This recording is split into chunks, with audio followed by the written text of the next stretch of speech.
हरे कृष्ण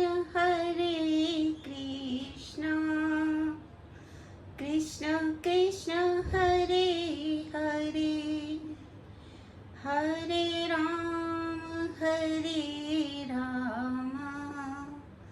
राम राम हरे हरे। हरे कृष्ण हरे कृष्ण। सभी भक्तों को मेरा दंडवत प्रणाम। आज हम भगवत गीता जी के 14वें अध्याय के 10वें श्लोक पर थोड़ा सा विचार करेंगे। वास्तव में एक बहुत बड़ा प्रश्न हमारे सामने होता है कि अरे ऐसा कैसे होता है कि कभी तो मैं बहुत अच्छा हो जाता हूँ या अच्छी हो जाती हूँ और कभी मैं बहुत ही अजीब सा बिहेवियर कर देती हूँ। ये सब मेरे ही अंदर कैसे होता है? मैं एक ही व्यक्ति अलग अलग समय पे अलग अलग तरीके का बिहेव क्यों करती हूँ, क्या करता हूँ? तो भगवान ने 14वें अध्याय में ये बात हमको स्पष्ट की है। तो इस श्लोक में आया कि रजस्तमश्च अभिभूय सत्वं भवति भारत, रजः सत्वं तमश्च एव तमः सत्वं रजस्तथा। इसका अर्थ ये है कि कभी कभी जो होता है, क्या होता है कि जो सत्व है रजस्तमश्च अभिभूय, अभिभूय का मतलब होता है उसको ओवर पावर कर लेता है, उसको आवृत कर लेता है, उसको कवर कर लेता है। तो जो सत्व होता है वो कभी कभी रज और तम को आवृत कर देता है और स्वयं प्रधान हो जाता है। दूसरी परिस्थिति में रजः सत्वम तमश्च एव, यानी वो जो रजस गुण है वो सत्व और तम को आवृत करके प्रधान हो जाता है। और किसी क्षण में क्या कहता है, तमः सत्वम रजस्य रजस तथा, अर्थात जो तम है वो सत्व और जो रज है उसको ओवर पावर कर लेता है। अब जिस समय ये तीनों ही गुण, सबसे जो विचित्र बात कह लीजिए अथवा ये प्रकृति का स्वभाव है कि तीनों ही जो हैं गुण वो हमारे भीतर रहते हैं, क्योंकि सत्व रजस तमस से बनती है प्रकृति और इसी प्रकृति से आकर मिलता है जो पुरुष। तो ये जो 5 भौतिक शरीर है हमारा, ये चेतन हो जाता है, सृष्टि की उत्पत्ति हो जाती है। तो इसलिए जो कारण में है वो सभी हमारे शरीर में हमेशा रहता है। तो ये तीनों गुण जो हैं वो सदैव हमारे में वास करते हैं और हमारे जितने भी बिहेवियर्स हैं, हमारे जितने भी क्रियाकलाप हैं, इन तीनों गुणों के अंतर्गत ही होते हैं। ये तीनों गुण ही उसको क्रियान्वित करवाने वाले रहते हैं।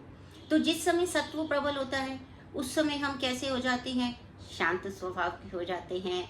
ज्ञान का प्रकाश हमें अपने भीतर जो है वो अनुभव होता है। हम जो है वो सौम्य स्वभाव के हो जाते हैं, हम क्षमाशील हो जाते हैं और हम क्या करते हैं कि सकारात्मक हो जाते हैं। और दूसरे ही पल में क्या होता है, किसी भी कारण से क्या होता है कि जो रजस है वो गुण जो है वो सत्व और तम को आवृत कर लेता है।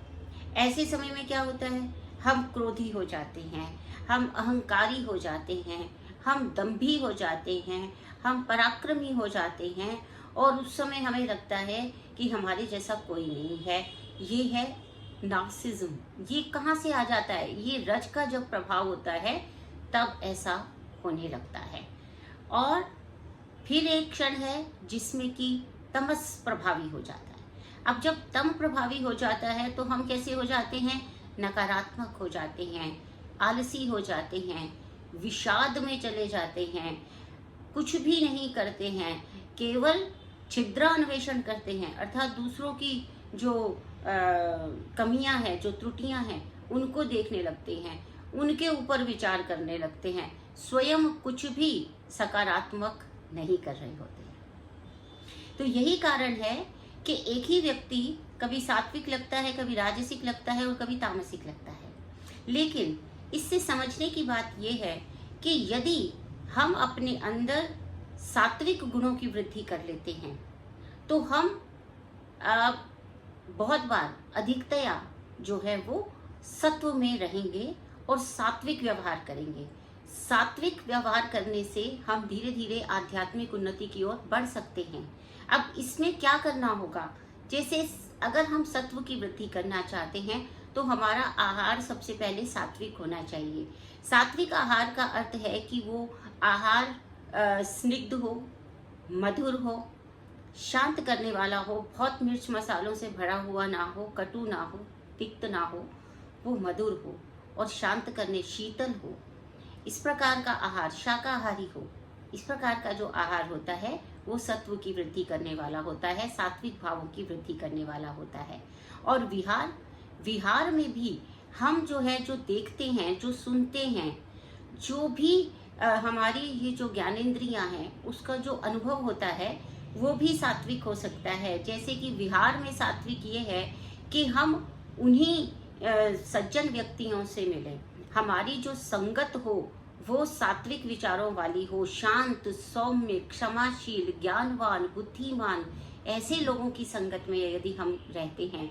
यदि हम विहार के नाम पर ऐसे सिनेमा देखने जाते हैं जिसमें मार धाड़ और युद्ध और ये सब देखने जाते हैं, या फिर हम किसी क्लब में जाते हैं, नाइट क्लब्स में जाते हैं, ऐसे सब जगहों पे जाते हैं जहाँ की जो विचार हैं उनका विभ्रंश हो चुका है, बुद्धि और धृति का विभ्रंश हो चुका है, ऐसी स्थानों पर जाने से जो हमारी बुद्धि है, जो हमारा मन है, वो उन विचारों की ओर प्रवृत्त होता है। तो सात्विक विहार का अर्थ ये है कि हम सज्जन व्यक्तियों का साथ करें, सत्संग करें, अर्थात सत्संग करें, और हम सौम्य, ज्ञानवान और विचारशील और सकारात्मक व्यक्तियों के साथ रहें। और विहार करें तो तीर्थ स्थलों पर करें, ऐसे स्थलों पर करें जहाँ भगवान की लीलाएं हुई हों, जहाँ भगवान के विषय में जो है वो चर्चाएं होती हों, जहाँ पर भागवत कथा चल रही हो, ऐसे सब विहार करने से सत्व की वृद्धि होती है। और फिर होता है विचार में भी यही सब है कि विचार में सबसे ज्यादा जो प्रबल भूमिका निभाता है वो निभाता है श्रवण। तो जो श्रवण है वो हमारे लिए बड़ा महत्वपूर्ण है। तो हम जो विहार है, जो आचार है हमारा, वो कैसा होना चाहिए कि हम सात्विक भावों को सुनते हैं, कथा का श्रवण करते हैं, भगवान के विषय में सुनते हैं, और क्या करते हैं कि हम आध्यात्मिक पुस्तकों को पढ़ते हैं, सकारात्मक साहित्य को पढ़ते हैं, जिससे समाज में भी हम कुछ अच्छा कर पाते हैं। तो ऐसा सब करने से हम अपने अंदर सत्व की वृद्धि कर सकते हैं, और सत्व की वृद्धि करने से प्रायः हमारी जो प्रवृत्ति है वो सात्विक होती है, और सात्विक प्रवृत्ति से हम भगवान के प्रति अधिक आकर्षित होते हैं और धीरे धीरे करके अपनी आध्यात्मिक उन्नति का मार्ग प्रशस्त कर पाते हैं। हरे कृष्णा।